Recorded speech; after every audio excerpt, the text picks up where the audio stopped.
What's going on, fam? Welcome back to the channel. In this red New Balance box, I have the new Furon V7 Plus, and I'm very excited to show you why I think these are probably one of the best speed boots, if not the best speed boot on the market right now.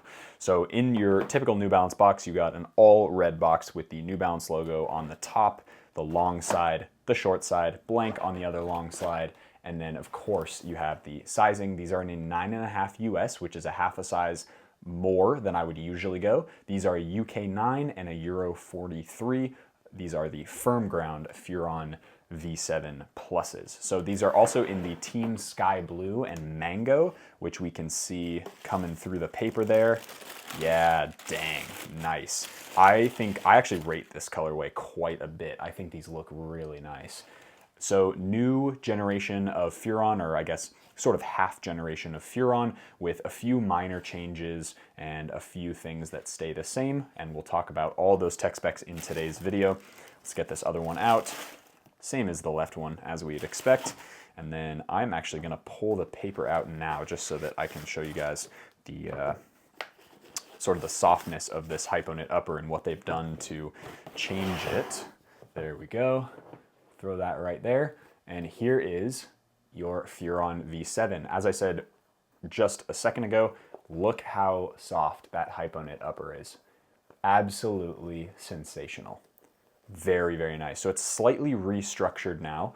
This collar area feels very, very similar, but they have done minor changes to both the coating and the kind of the pattern, the knit pattern there. So it just creates, it's slightly softer and just a little bit lighter. I think they went about 15 grams lighter for every size, which is super impressive given that these were already in the 6.5, 6.6 ounce mark. So they sit right at that 6.5 ounce mark in the 9 or 9.5 US as well. So fully Hypoknit upper, you've got the outsole that remains the same from the version 7 and version 6, etc. They've had the sole plate for a really long time. It's all chevron studs, which I will say are thankfully not that long, so they're actually a little bit shorter, or they feel a little bit less aggressive than a Vapor.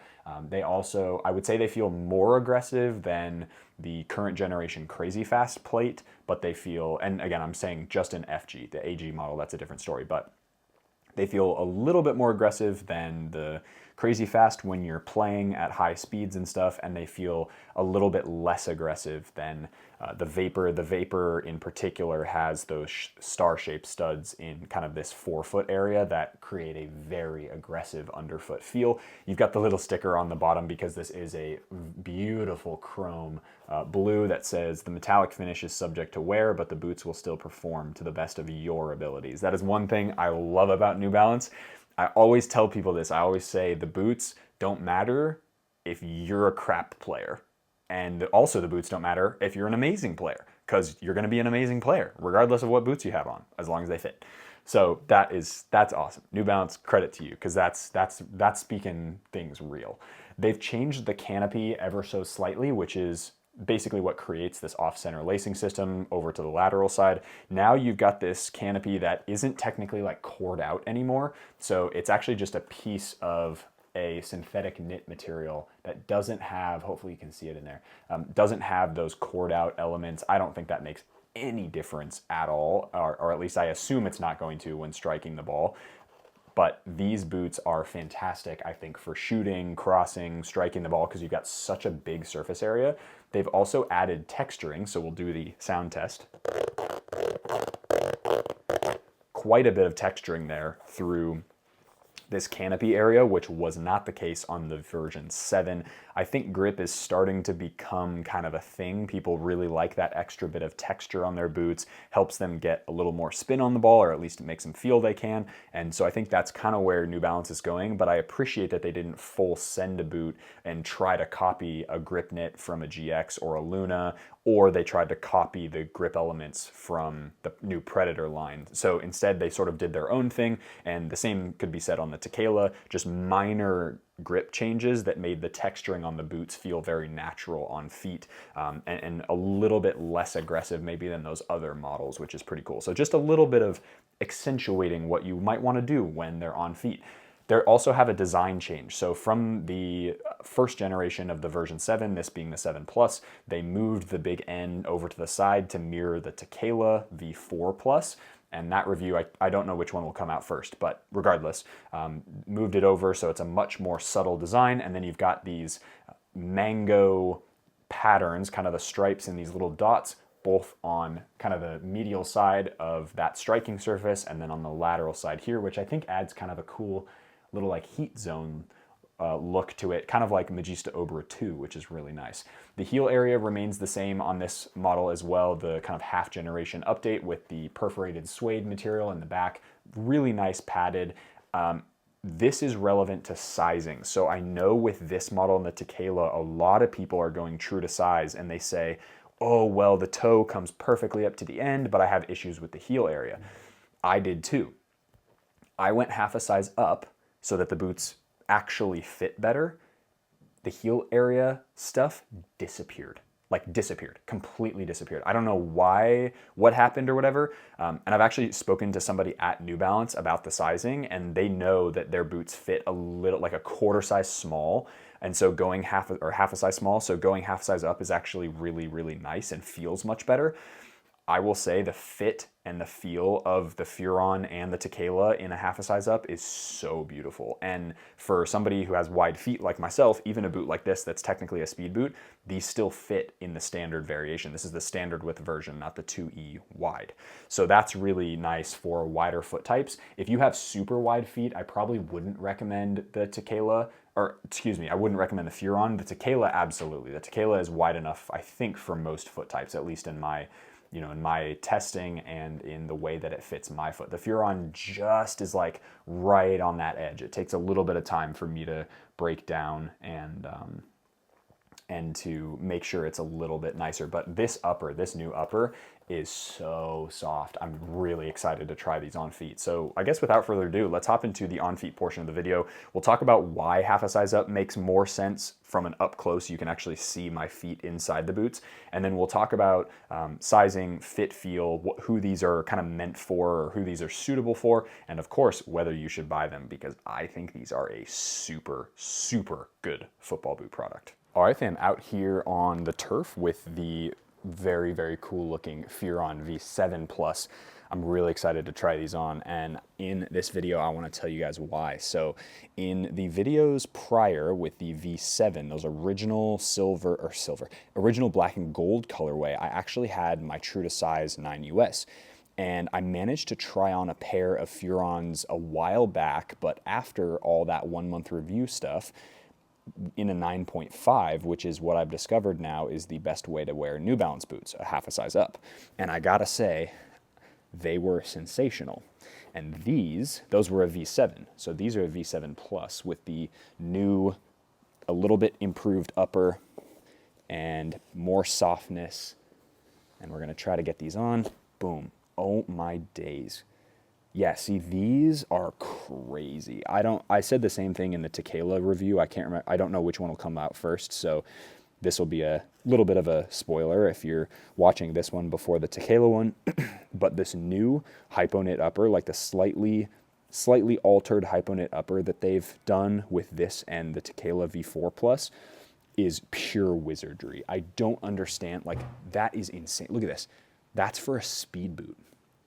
One of the lightest boots on the market. And yeah, wow. So for sizing, so this is the interesting part. So if you can see, I've got about maybe 2 or 3 millimeters on the front. So there's a little bit of extra lip underneath of the sole plate to where my foot is, and I'm totally okay with that because the rest of the boot fits way better. It doesn't feel super cramped anymore, which is kind of what that first version felt like. And I was like, oh, maybe, I just wear them in my 9 US because they're speed boots. They're supposed to feel cramped. I don't think so. I think they're meant to fit more natural. And the way that they've constructed this Hypoknit upper is genuinely insane. This is, oh my gosh, it's so comfortable straight out of the box. And me saying that about a speed boot, like crazy fast, no chance. Vapor, no chance. Mizuno Morelia Neo 4 betas. Okay, yeah, fair enough, but those are also leather.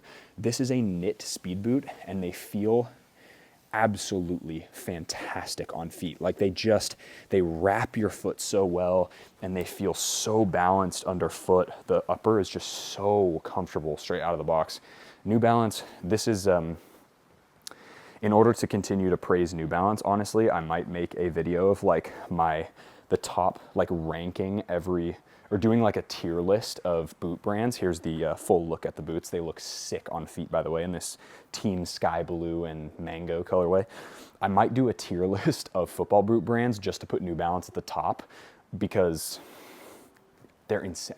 I don't understand what they've done to this knit upper to make it so comfortable. Like, touch on the ball is like a combination of feeling barefoot as a speed boot should, but also has that little bit of softness to it that you get from a lot of the knit products, which is amazing. Underfoot feel of the sole plate is fine as it is. I mean, this sole plate's been around with the Furon forever, for a lot of generations, and it feels fine underfoot. I do feel like this is just teetering on a little too aggressive for artificial ground pitches. That being said, their AG boots are pretty good too. So their AG sole plates are decent as well. So if you really are worried, I would just go with the AG sole plate. For me, I'm okay wearing this on FG for sure, and then I'm fine wearing it on AG. We'll see which field I decide to go to for the playtest video of these, but I'm very excited to really get a smash in, because the extra little texturing on that kind of this area right here, that canopy that they talk about, this like fold over canopy, is actually pretty significant. Like, if you rub your fingers along it, it gives you quite a bit of friction, which is awesome. So good amount of texturing there, and just the feeling and the sleekness of this upper just feels absolutely sensational on feet. And as you can see, there are absolutely no weird areas of my foot that have any, well, hot spots, first of all, and most importantly, but second of all, there's no weird like bubbling anywhere of the upper, which is really impressive for a football boot that's, you know, kind of got synthetics and knit kind of combined together. Overall, this product, like, closing my eyes, these products feel so good. One thing that I said in one of the comments sections of a video, and I can't remember which one this was, or it was a DM on Instagram. I try to communicate with you guys a ton, so excuse me if I don't remember like where this question was. Somebody had asked about the heel area stuff, because in Furons and Tequilas of the past, some people have had issues with the padding that goes kind of along the backside, like in a U shape around the heel area. And I experienced that with the first Furon that I've reviewed in a 9 US. The funny thing was, and the Tequila, the funny thing was, is when I went with a 9.5 and went with my actual New Balance size, which is going a half a size up from my Nike sizing and my Adidas sizing, heel issues are non-existent. Like, they feel perfect right now. Perfect. Like, I have no issues with them at all. Bouncing up and down, no slippage, like nothing, no hot spots, nothing. So maybe that's what I would recommend. I think most people should go up a half a size. In fact, I think everybody should go up half a size, just because that's the way the sizing works. And I don't remember if I've said this in a video either, but I've actually talked to somebody at New Balance as well. And over Zoom and stuff, we were talking about some of the products that they're coming out with. And then they had supplied me, not these boots, but they had supplied me with a couple other pairs of boots. And I had mentioned the sizing thing because they were asking about feedback. And I said, well, the sizing thing's kind of weird. I go up a half a size, and they were like, oh yeah, a bunch of our athletes have, you know, said that as well. So it seems like it's a normal thing for, even New Balance knows about it, and I'm okay if they keep it as is, just keep it consistent. Don't change the sizing, New Balance, please. So that's what I would say. I would say, you know, if you're somebody who is interested in a Furon, you're interested in a Tequila, both are excellent products. Like, and I mean that, like, I'm not gonna, you guys know, I'm not sponsored by anyone. I don't owe anyone anything. I don't freaking bow down to the Nike, Adidas, New Balance gods. You know what I'm saying? Like, it does not matter. I will say what my feet are telling me and what my mind says to say about the boots. Both are excellent products, excellent products. They're really hard to beat. And I am super excited about this new generation. Even though they're just like minor tweaks, I think a lot of people are gonna enjoy the subtle updates they've made to these boots. So all that being said, if you guys are interested in a pair of these, you can pick them up at probably all of your local stores. You can pick them up if you're in Australia, pick them up at Ultra. They're on the website now, I believe. Soccer.com will have them, ProDirect will have them, all that stuff. So definitely go out and check these out. If you're gonna go and buy a Vapor, think twice. Vapor's a great product. Just try these on for size. They're excellent products. They're so good. They're so good. So if you guys have any more questions, leave them down in the comment section below and I will do my best to answer them as well. Hope you guys enjoyed that video. If you did, hit that like button, subscribe to the channel if you haven't already, joined the fam. As always, be awesome, take care. I'll see y'all in the next video.